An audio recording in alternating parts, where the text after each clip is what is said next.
आप जानते हैं कि त्रेता युग में भगवान शिव का एक ऐसा परम भक्त हुआ जो शिवजी की भक्ति में रावण की बराबरी करता था। जिसकी तपस्या से प्रसन्न होकर महादेव ने उसे स्वयं अपना अमोघ त्रिशूल दे दिया था, जिसके बाद वो और भी ज्यादा शक्तिशाली हो गया। तो ऐसा क्या हो गया कि श्री राम के छोटे भाई शत्रुघ्न को महादेव के उस परम भक्त का वध करना पड़ा। त्रेता युग में एक से एक बढ़कर खतरनाक राक्षस हुए। लगभग हर राक्षस महादेव का भक्त होता था और कई राक्षसों का संबंध रावण के खानदान से होता था। शिव का परम भक्त लवनासुर भी रावण के खानदान से ही ताल्लुक रखता था। वाल्मीकि रामायण के उत्तरकांड में लवनासुर की कथा मिलती है।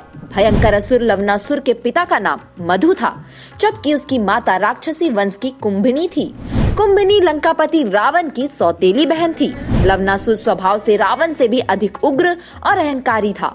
वो मथुरा से लगभग 3.5 मील दक्षिण पश्चिम की ओर स्थित मधुपुरी का राजा था। कहा जाता है कि आज भी यहाँ लवनासुर की गुफा मौजूद है। कहानी के अनुसार लवनासुर ने महादेव की भक्ति करके उनसे अमोघ त्रिशूल प्राप्त कर लिया। उस त्रिशूल के बल पर उसने भगवान श्री राम के पूर्वज मंधाता चक्रवर्ती सूर्यवंशी सम्राट से राज्य छीन लिया था। वो अपने मामा रावण ही की तरह रुद्रदेव की राक्षसी उपासना में पशुओं, मनुष्यों और ब्राह्मणों की नर बलि तक दे दिया करता था। वैदिक यज्ञ करने वाले ऋषि मुनि उससे सदैव भयभीत रहा करते थे।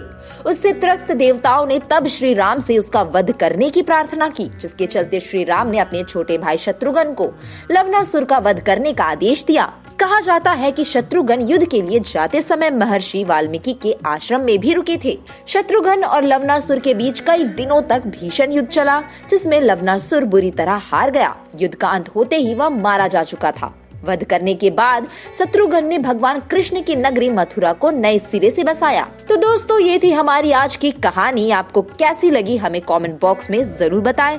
और अगर आपके पास इस कहानी से जुड़ा कोई और तथ्य है तो उसे भी हमारे साथ जरूर शेयर करें।